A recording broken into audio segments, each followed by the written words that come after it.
Assalamu alaikum wa rahmatullah, j'espère que vous allez bien. Certains hadiths du prophète alayhi salatu wassalam, font mention d'un mystérieux bassin qui réunira les gens de la communauté musulmane. Le bassin où les gens se rendront est en réalité un lac qui se trouvera sur la terre du rassemblement le jour du jugement. Mais pourquoi certains textes mentionnent que certains musulmans ne pourront avoir accès à ce bassin? Comment le prophète alayhi salatu wassalam, va-t-il reconnaître les gens de sa communauté au jour du rassemblement?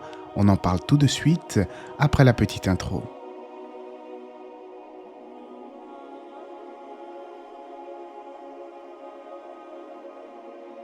Le bassin au jour du jugement appartient en réalité au prophète Mohammed alayhi salatu wassalam. Il est décrit comme ayant une étendue très vaste et le prophète dit au sujet de ce dernier: son eau est plus blanche que la neige, plus sucrée que le miel. Ses récipients sont comme le nombre des étoiles du ciel. Celui qui en boit une gorgée n'aura après elle plus jamais soif. On rapporte que sa source vient d'un fleuve du paradis, Al-Kawthar, comme dans la sourate de l'abondance. Nous t'avons certes accordé l'abondance, accomplis la salat pour ton Seigneur et sacrifie. Comme l'a expliqué l'exégète Shir Abdurrahman As-Sa'di, l'abondance Al-Kawthar renvoie au bien abondant et au don inestimable qu'Allah a accordé à son messager, et entre autres, le fleuve ainsi que le bassin. Mais une question se pose alors: comment le prophète alayhi salatu wassalam reconnaîtra-t-il les gens de sa communauté le jour du grand rassemblement? En fait, un jour, il expliqua à ses compagnons qu'il reconnaîtra ses frères aux traces des ablutions, comme l'atteste le hadith.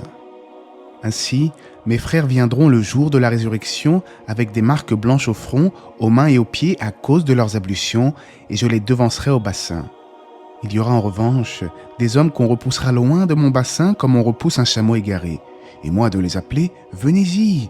Mais on me répondra: après ta mort, ils ont abjuré ta religion. Je dirai alors: qu'ils soient exterminés, qu'ils soient exterminés. Dans ce hadith, il y a deux choses essentielles à retenir.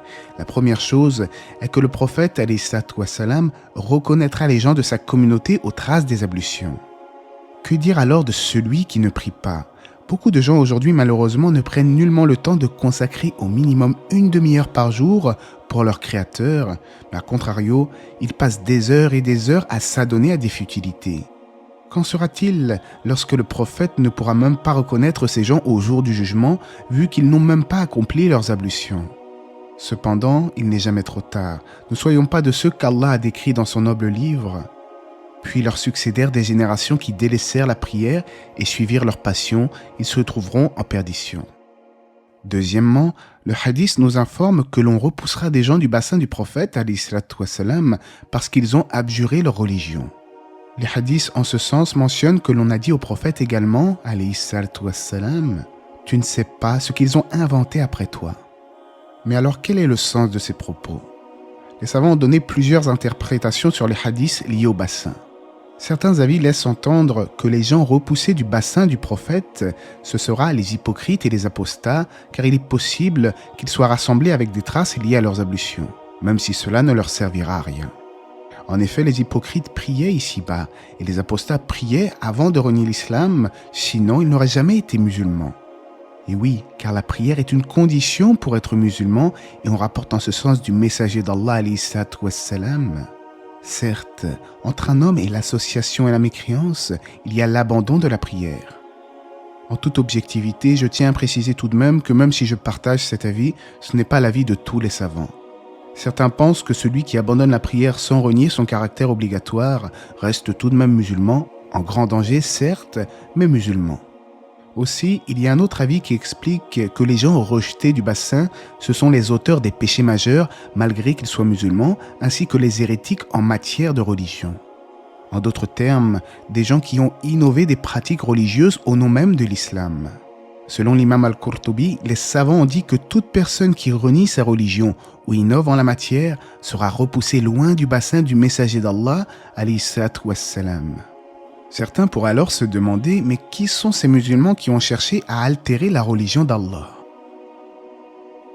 Vous n'êtes pas sans savoir que malheureusement, la communauté musulmane a connu un déclin progressif au fur et à mesure du temps. Les groupes et les tendances se sont multipliés, la dissension s'est généralisée et les ambiguïtés ont augmenté de manière significative. Comment alors être sûr de ne pas faire partie d'un groupe déviant qui sera rejeté du bassin du messager d'Allah alayhi salatu wassalam? Comme l'avait dit Cheikh Al-Uthaymin, qu'Allah lui fasse miséricorde, si les groupes se multiplient à notre époque dans la communauté, alors ne t'affilie à aucun groupe. Et en effet, l'affiliation à un groupe précis en islam est interdite. Ce qui est demandé est de suivre le livre d'Allah et la sunna du prophète, ni plus ni moins.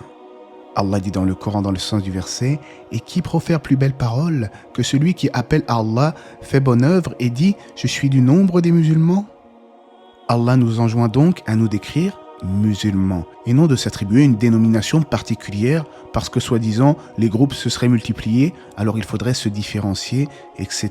etc. L'important auprès d'Allah, c'est de suivre le sens des termes et non les prétentions « moi je suis ceci, moi je suis cela ». La communauté musulmane se doit de délaisser l'esprit partisan et chercher à revenir au Coran et à la Sunna et non de s'enfermer dans une vision sectaire qui divise les rangs des croyants. La division est interdite et Allah dit dans le Coran dans le sens du verset « Et cramponnez-vous tous ensemble au entre guillemets, câble d'Allah et ne soyez pas divisés. Et rappelez-vous les bienfaits d'Allah sur vous lorsque vous étiez ennemis. C'est lui qui réconcilia vos cœurs, puis, par son bienfait, vous êtes devenus frères. Et alors que vous étiez au bord d'un abîme de feu, c'est lui qui vous en a sauvés. Ainsi, Allah vous montre ces signes afin que vous soyez bien guidés. » Si certains rétorquent « Oui, mais tu abuses un peu, mon frère, il n'y a pas que du mal dans les groupes qui s'affilient à l'islam. » Et en effet, il y a du bien dans chacun de ces partis, mais aussi de graves erreurs.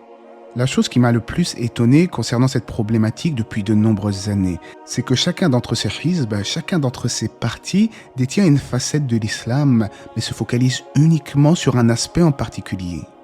Or, l'islam ce n'est pas une boîte de chocolat où on choisit uniquement ce que l'on aime, c'est un tout. On ne néglige pas l'apprentissage de la science au profit du prêche. Aussi, on ne néglige pas la spiritualité au profit du dogme. Et on ne néglige pas le dogme au profit de la passion, à l'image de ces Khalidites qui, au nom de notre religion, ont tué beaucoup de gens. Cela en se justifiant avec des versets hors contexte. Les exemples en ce sens sont nombreux. Le musulman doit accepter l'islam dans tout ce qu'il comporte, car il n'y a pas de nouvelle façon de penser la religion. Tout est déjà clair de jour comme de nuit, et la religion est parachevée. Certains avis juridiques et certaines fatwas peuvent évoluer en fonction du contexte et de l'époque, mais la religion ne peut pas être changée. Le Coran est un message universel et intemporel. Allah dit dans le Coran dans le sens du verset « Aujourd'hui, j'ai parachevé pour vous votre religion et accompli sur vous mon bienfait, et j'agrée l'islam comme religion pour vous. » En définitive, il est évident que chacun d'entre nous aimerait rencontrer le prophète alayhi salatu wassalam et de surcroît faire partie des gens qui auront accès à ce bassin le jour du grand rassemblement. Le meilleur moyen de parvenir à cette réussite est de faire parfaitement nos ablutions, de prier la prière en son temps, puis de cheminer vers Allah. Pour celui qui est déjà un musulman qui prie, jeûne, fait le ramadan, mais se sent perdu par rapport à la division communautaire, qu'il ne s'inquiète pas, car cela fut un décret divin. Alors attention, ce n'est pas parce que cela fut un décret qu'il ne faut pas chercher à œuvrer pour l'union de la communauté, car ce qui nous incombe est de chercher à tous revenir ensemble vers Allah comme nous l'avons vu précédemment. Nous devons être des frères et sœurs qui s'aiment pour Allah et qui cherchent la vérité, des exemples pour le reste de l'humanité. Allah dit dans le Coran dans le sens du verset « Que soit issue de vous une communauté qui appelle au bien, ordonne le convenable et interdit le blâmable, car ce seront eux qui réussiront. » Et ne soyez pas comme ceux qui se sont divisés et se sont mis à se disputer après que l'épreuve leur fut venue, et ceux-là auront un énorme châtiment. Et qu'Allah nous facilite à tous faire partie de ceux qui auront accès au bassin du messager d'Allah, sallallahu alayhi wa sallam, et Allah c'est mieux. J'espère que ce rappel vous aura été profitable. Que la paix et les bénédictions d'Allah soient sur le prophète, sa famille et ses compagnons.